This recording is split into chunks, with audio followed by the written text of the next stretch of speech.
So what I have here is a red currant tomato plant that I have cloned, aka propagated, aka cutted, and it is become too top heavy to stay in its container. Now this video isn't really about that, but I did think you guys might like to see the roots, because I'm going to transplant this into a larger pot, a heavier pot, to help keep the base stabilized. So ideally that's what I'm going for here. Okay, now I know I would try a 6-inch pot, however I am going to use this 1-gallon pot instead. This is just a leftover pot from a plant that I've had previously. It's just a regular plastic nursery pot, 1-gallon size. Let's use this. It's going to be a little bit heavier, a little bit better for sturdier, heavier foundation. So that's what I'm going to use. Now what I have here is a mixture of expanded shale, S-H-A-L-E, and lava rock. It's not an equal ratio actually, I just had some lava rock that spilled into here and I just figured might as well mix it. Ideally you'd like to use equal parts, however this is not an exact science. It's one of the great things about it. It doesn't have to be perfect. These plants are tough and they want to live. You give them a little bit and they'll take care of the rest.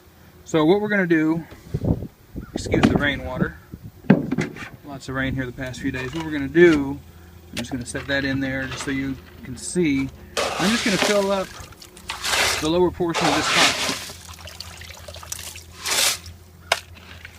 So we're about, I'd say a third of the way full, roughly.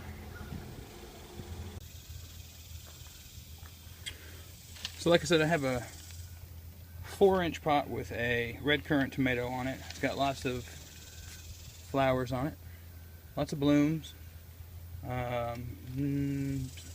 Very small tomatoes here, probably too small to see. However, now what I have here is this whole plant is in this, keep in mind this is from a cutting, which I'll show you later. This is in a rock wool cube. I think it's a 1.5 inch, and it's in lava rock. So we're going to take this out and have a look at the roots underneath.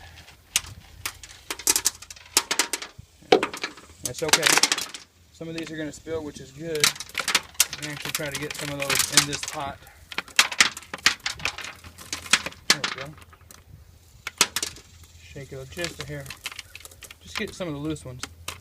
Just trying to reuse some of these lava rocks really is why I wanted them in there. But you can see there's plenty of roots, not a whole lot of roots. Smaller roots, thinner roots, finer roots, maybe not quite what you would expect if you were to have some roots perhaps in dirt.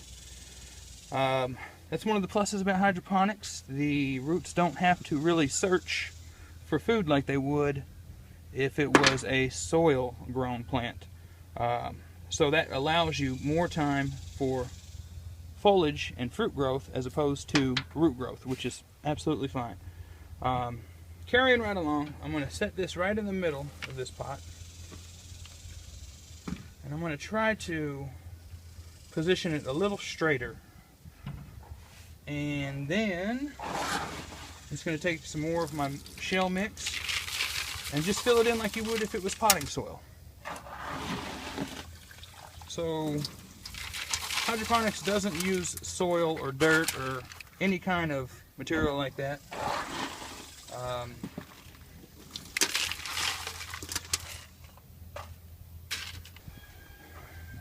Now I know if you are somewhat familiar with hydroponics, you've probably heard of a material called Hydroton. That is an expanded clay pellet, which works great, absolutely perfect, nothing wrong with it. I would use it if I had the money. The problem is it's very expensive. So what I do instead is I go to the local rock quarry and I'll get lava rock, smaller size. It doesn't have to be black, it could be the maroon color, but it's very cheap. I got right under 100 pounds for 10 bucks, so you figure 10 cents a pound. You figure right at 10 cents a pound, which is super cheap. You figure maybe 20 cents worth of rock here. The expanded shell actually turns out to be about 3 cents a pound. So both work fine. Like I said, I prefer a 50-50 mixture. Just a combination, equal parts essentially. Maybe a little bit more expanded shell just because it's cheaper. Get you a little bit further, stretch a little bit farther. Either way, both perfect. So after that point, you just basically transplant it like you would any traditional plant grown in soil. Make sure to put you plenty of rocks. We're going to put the gravel here a little bit higher just to add some additional stem support. Give it a little bit extra pizzazz, a little bit extra strength here to help keep it more upright.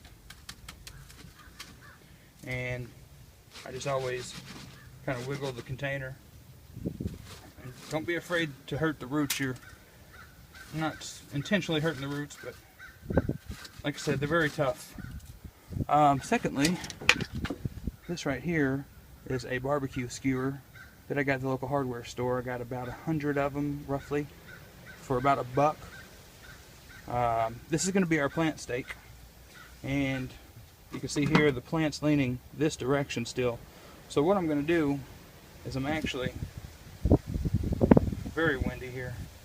I'm going to put the stake on the back side, and I'm just going to poke it down. Okay. So now that we have our stake in place, I've got here some strips of Velcro that I bought also at the hardware store.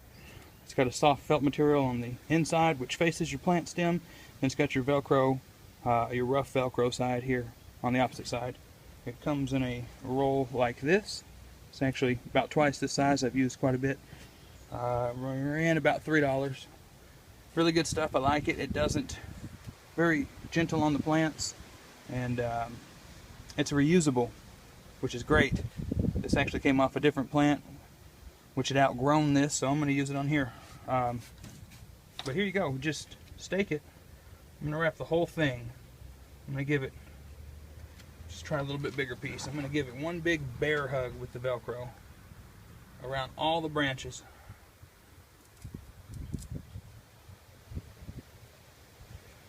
I've just got that situated. It's around all the 4 branches here.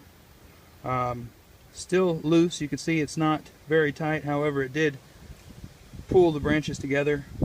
Now I know it's leaning, but it's just windy. Normally this plant's going to sit straight up. And if it's not perfectly straight up, that's fine. In fact, I may cinch it up just a little bit more to help with that.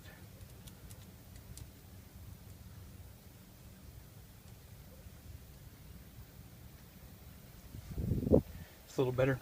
Now the reason the plant was growing crooked anyways is because originally the smaller pot here, the 4-inch pot, fell over and the plant started to grow over and up. So that's why the plant had the contours to it. But we've got it repotted in a 1-gallon pot. Very solid, much heavier foundation. Should be good to go. I'm going to water this thing in with the nutrient solution mix, which I've already got mixed up. I will have to show you that in a separate video. Got a lot to show you guys. Y'all please stay tuned and look out for future videos. They're going to be great. Try to teach you guys, show you guys as much as I can, and hopefully help you grab an interest in hydroponics. If you already have an interest, maybe there's some things I can show you that you might not have known. Maybe there's some things I can learn from you guys. Like I said, if you have an interest already in hydroponics. Benefits of hydroponics, I'll explain that in an additional video. That's a whole video by itself. As for now, this is going to do it. I appreciate you watching. Stay tuned for more. Thank you.